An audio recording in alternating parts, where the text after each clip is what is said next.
All right. Thank you for joining the Mile High Market Brief. Charles, can you hear me okay? Yes, sir. I can hear you. All right. Listen, we're going to dive right in. We've got a number of news stories to cover. Wait a minute. There we go. Hey, we're starting with the email that was in your inbox this morning, and I'm sure everybody saw it. Real Brokerage to acquire REMAX for $880 million in consolidation play. It's the big headline of the day. Remax and Real are now the Real Remax Group, bringing Real's tech in their AI tools and their cloud systems together with Remax and their brand and balloon and bricks and mortar. And this creates 180,000 agents globally. And it's really the second, it's the first real big merger announcement of the year, if you don't count Anywhere's closing earlier this year as a this year announcement. But it's a massive piece of news. Charles, what are your thoughts on this?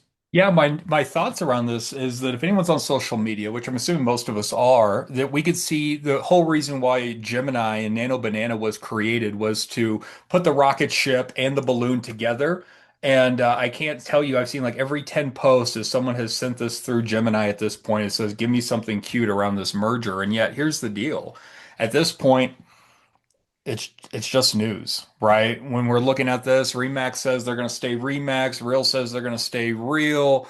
We look and Real says now it's going to give us global reach, and Remax says now they're going to have AI tools, but yet both brokerages are staying the same.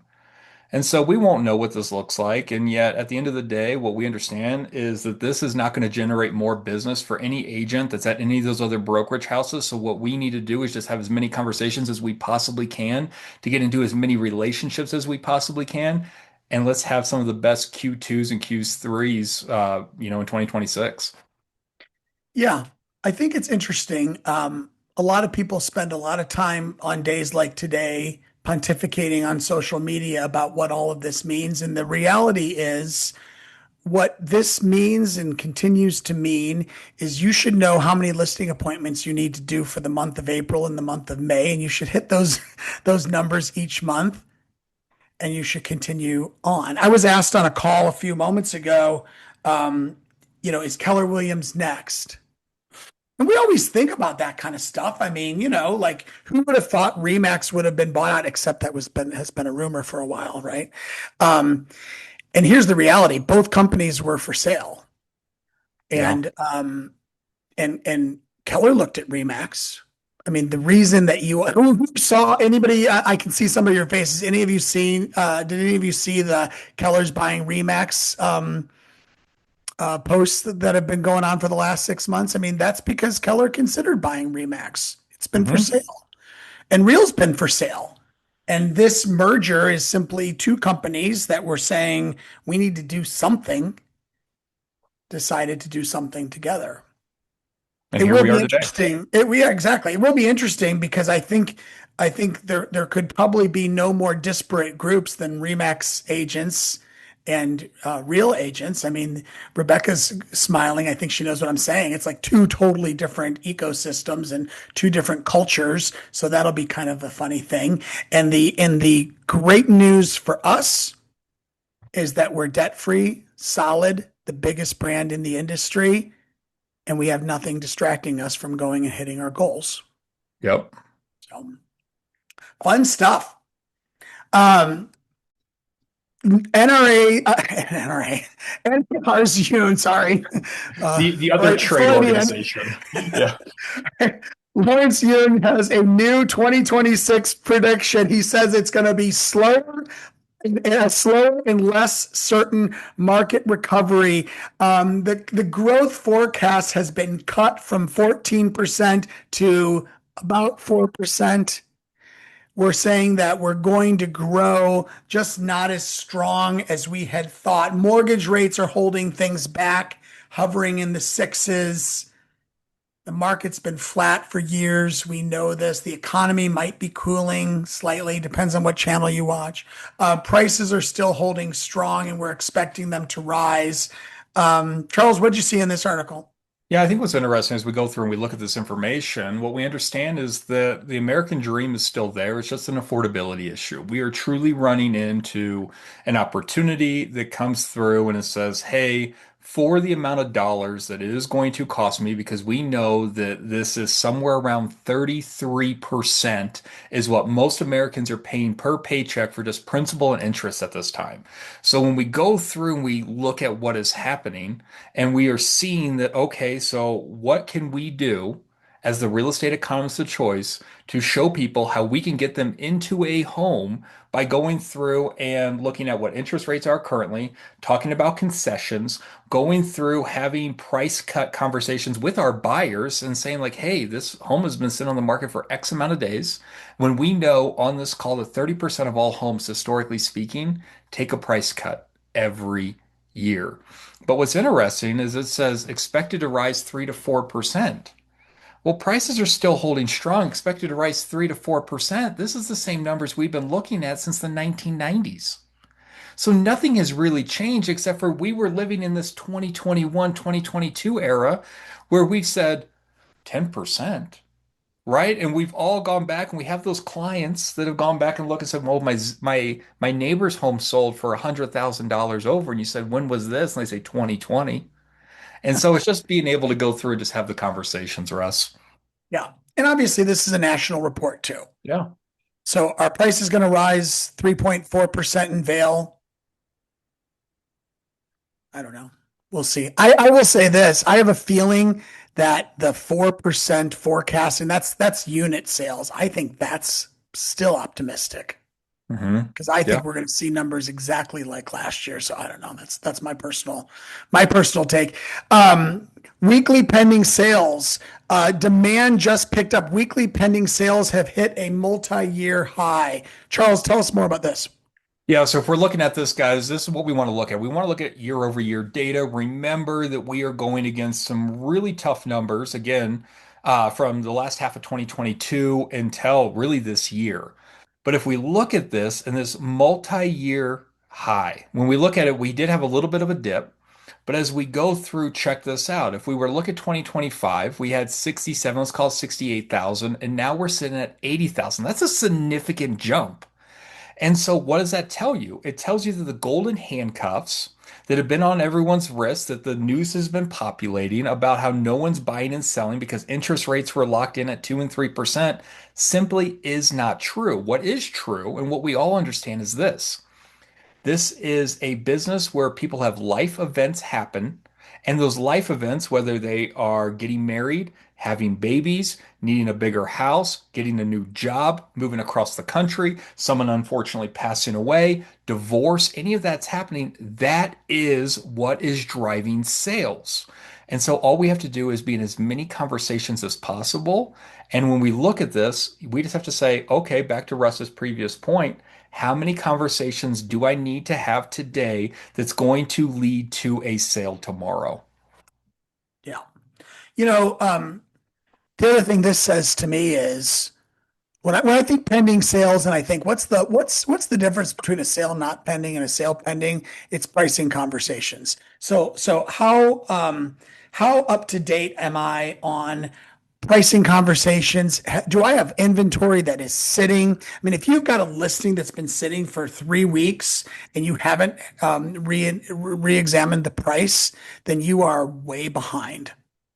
So Yeah. how do we get in on this action? If there's 80,258 pending sales, how can I make it 259? Right. Mortgage purchase applications, demand just bounced. Again, week over week data, 10% week over week, 12% year over year. Rates with a slight drop, 6.64 to 6.29. And buyers, and I like to hear this, buyers are responding quickly. I mean, there are people out there saying, let's go. Like that's enough of an adjustment to make a buyer go from sitting on the sidelines to deciding to get all in. Yeah, we started hearing these conversations last year, right? Where we were talking to our mortgage loan officers and having the conversations with them, and they were having these conversations with our buyers, and the buyers were saying, "I'm looking for my forever home."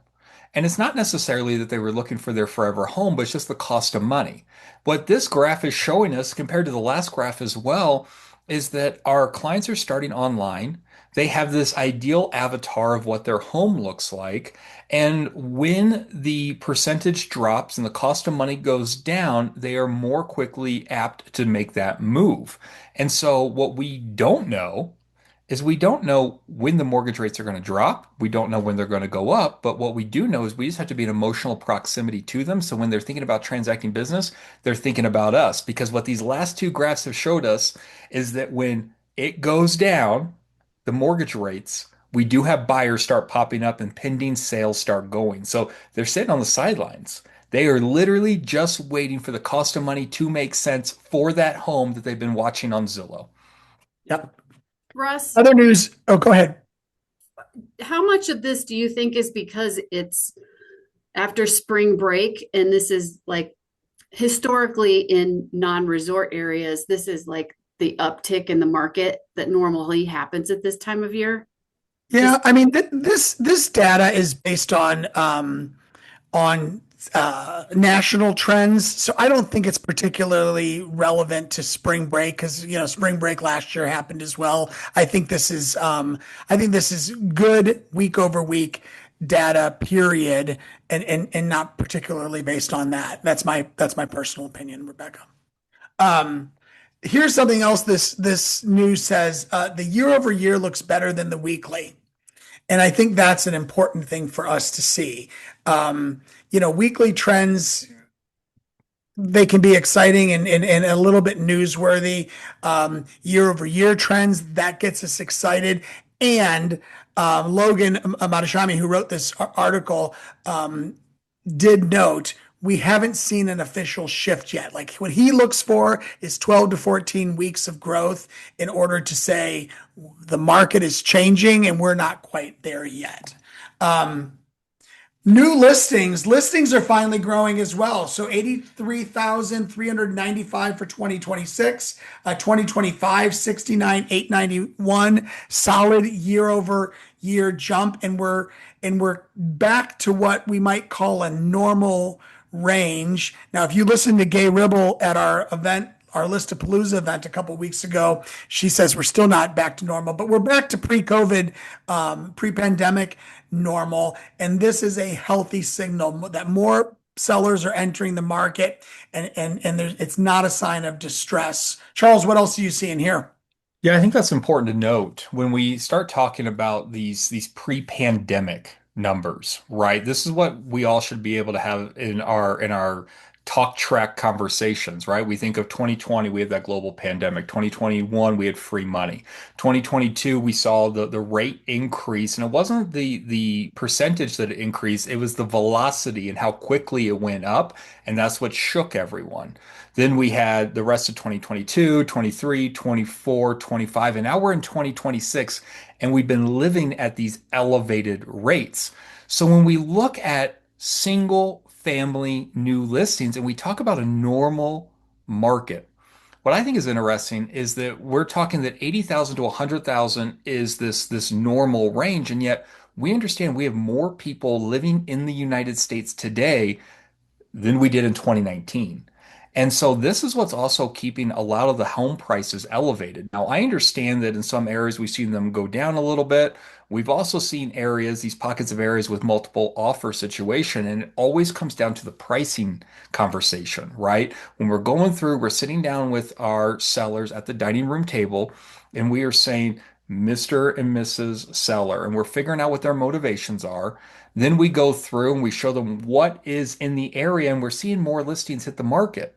So then we have to figure out what is their time, what does their ultimate goal look like.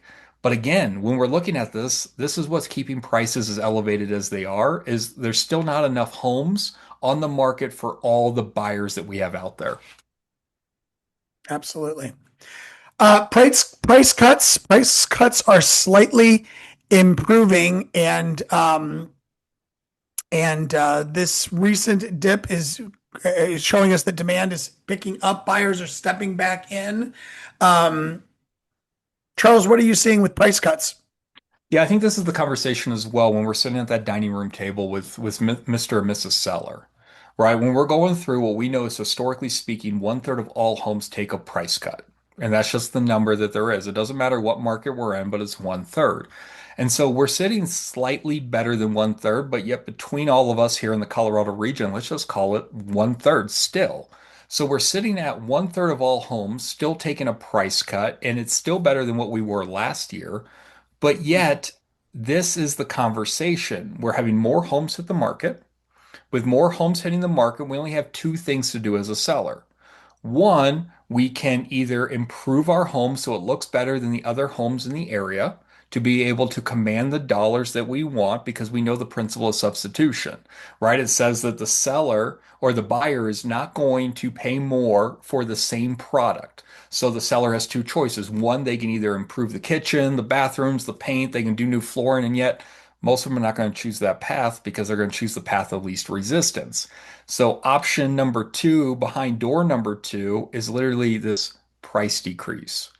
And so I think that we need to be preloading. We had these conversations. Jeremy was actually having this conversation with Listapalooza with us while it wasn't on the agenda. We did find ourselves down this road, and it says, Mr. and Mrs. Seller, if we are going to list your home for X amount of dollars, which we're not seeing any data that is saying that this is what the homes in this area sell for, at what point, whether it is showings and or time on the market, are we going to do a price adjustment so that we are no longer going to have to chase the market down, which is going to stigmatize your property? And so looking at this data, this is what we think about. One in all three homes take a price reduction. Let's make sure that it's not ours. Yeah. Yeah, whenever I think about price reductions, I think about, how skilled are we as agents at, at coming up with the right price, at presenting the data. Charles, back in, I don't know, 2008 or so, the markets had crashed and we were getting our way out of it. And I'm a relatively new agent with a 1 year old and a bunch of daughters who were a little older than that. And I was thinking, gosh, I got to get more listing heavy and get rid of these buyers. And because I knew that the listing conversation, the time on task for a listing was far less than the time on task for a buyer. And I remember going to my friend Kevin and saying, "You and I, let's start working on our pricing, on our pricing conversation, on the conversations that we need to have to get people to agree to our pricing, on the price reduction scripts and conversations." And Kevin and I practiced pricing. He would give me a listing and say price and present. I would give him a list or a property address and say price and present. And we went back and forth for months, just becoming experts at pricing properties and then delivering the data. And that helped my business tremendously. And so, if you have nothing going on today, if you don't have a listing presentation to give, maybe you create one and practice it with someone in the office and hone that skill to get great at this. Well, I think that's super important, Russ, and I think that you just touched on it. When we're talking about these pricing conversations and our pre-listing package and all these consults that we're doing, when we're looking at national data, I think a lot of agents are going to look at this and say, "Well, this isn't my market." And yet this is very, very important. We have this data inside of our command platform. And our Yeah. command platform will show you where everyone else nationwide is coming into your local market. And so when we're looking at this and we're talking about facts, right? Emotion makes people act and logic makes people think, right? When we're going through, what we need to be able to do is go through and say, here's all the data. This is from the national data where this is where we could be picking up your buyer pool for your house, Mr. and Mrs. Seller. And then we're saying this is what we're doing in our local market. This is the local data, and we're providing with the data. And then we're going to be able to navigate that conversation a little bit better because the last thing that any of us want is a home that has sat on the market for 365 days because that is the longest you can actually have it sit on the MLS. And yet, who wants to be that agent and just for people to see your sign just sit there and sit there and sit there and not sell? Yeah. Or as Diana Kokoska would say, day after day after day after day after day, for sure. Yeah. We're going to close out with some AI discussion. So, real estate agents must watch for this regulatory landmine, and it has to do with AI being used and abused, agents altering listing figures and running the risk of misleading buyers. And it's I mean, we know that half of the realtors photos of themselves, headshots, are AI generated. And I mean, it's getting to be rather comical. I say as somebody who has not an AI generated photo, but a 5-year-old photo, which doesn't look like me anymore, but headshot. But you run a massive risk when you alter photos to make the property look better or look different. And a lot of people think, well, I can just disclose that I'm using AI and that'll protect me from all wrongs. Charles, what do you think? Well, I think a couple things. I think that's one of the things that you learn in real estate school is that when you do get your headshot, you can either do the AI generated one, the one from 20 years ago, or you can do it from your cell phone, and those are your three choices. But when we're thinking about this, I think that, yeah, when we're going in and we're doing the things with the houses with AI, whether you're loading it into Gemini or you're doing whatever you're doing, think about where the disclosure is most of the time in the confidential remarks. And so you're putting the confidential remarks that, hey, this house looks terrible, but we did all these things to make you see what it could look like. Well, who gets to see that data? The real estate agent. It's not populating on Zillow or Realtor.com or anything else that's being syndicated off the MLS.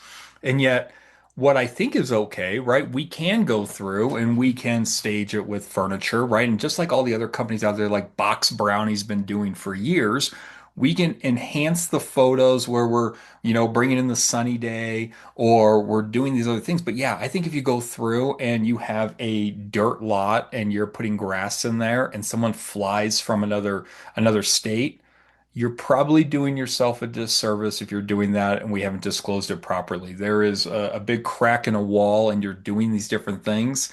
Guys, we're getting sight unseen offers. I can tell you I've written sight unseen offers for personal residents, and we have to protect ourselves. I think this is a disclosure issue. And while going in and the furniture and everything else, totally cool. But the moment that you start changing structures or doing something that could be deceiving, we're going to have an issue. Yeah. You know, um, I was having a conversation, maybe it was with you, Charles, I can't remember, but having a conversation about AI. AI is a great tool for a professional to create efficiencies. Yeah. And AI in the hands of a reckless person is a terrible, terrible mistake. Somebody showed up on my X feed recently, and this person was a pastor at a church, and they had obviously written their entire message to the congregation with AI, even to the point where they got to the end of the sermon and they said, and I can't remember exactly the words, but it said, "Would you like me to give you a one-line zinger to shock the lazy congregation into action," or something like that. And they Oh, showed the video of the pastor reading this statement, and then her eyes go like huge as she realizes everyone just figured her out. And yeah. it's a perfect example of how you can use AI to become super lazy, and it will find you out. Um, this can be a great tool. I mean, how many agents have completely stopped writing property descriptions because they just throw it into AI? And we can all see that. Yeah. No, absolutely. When you're going through and you're doing these different things, AI in the right hands with the right mindset, doing the things that we need to do to enhance 100%. But the moment that we start letting Skynet do everything and remove our personality from the conversations, as well as do whatever it wants with these listings, and we're not actually looking through it and monitoring it and putting up guardrails, Yeah. guys, it's more about it's not only misleading, but Again, it could be license censure, right? You could go through, you could get fined, you could lose your license, right? On top of all this. And what we don't understand at this point is how far your E&O insurance is going to protect you if there is an AI claim because you have grossly misrepresented a property. I'm not sure that AI and your E&O insurance are going to come together and protect you. Yeah. That is for sure. And I'm certain that lawsuit, that first big lawsuit around misrepresentation through an AI alteration of a photo or something, that's got to be coming soon. I hope it Absolutely. doesn't happen to Vail or Top of the Rockies. So, Or anyone in Colorado for or that anyone in matter, or any Colorado. Yeah, other I state, hope we're not the another brokerage. Yeah. Yeah. Thanks, Russ. all right. Well, Charles, anything else on AI? No, sir. I think that's it. All right. Well, thank you all for joining us for this week's Mile High Market Brief. We will see you next Monday at noon. Take care, everybody. Bye all. Thank you.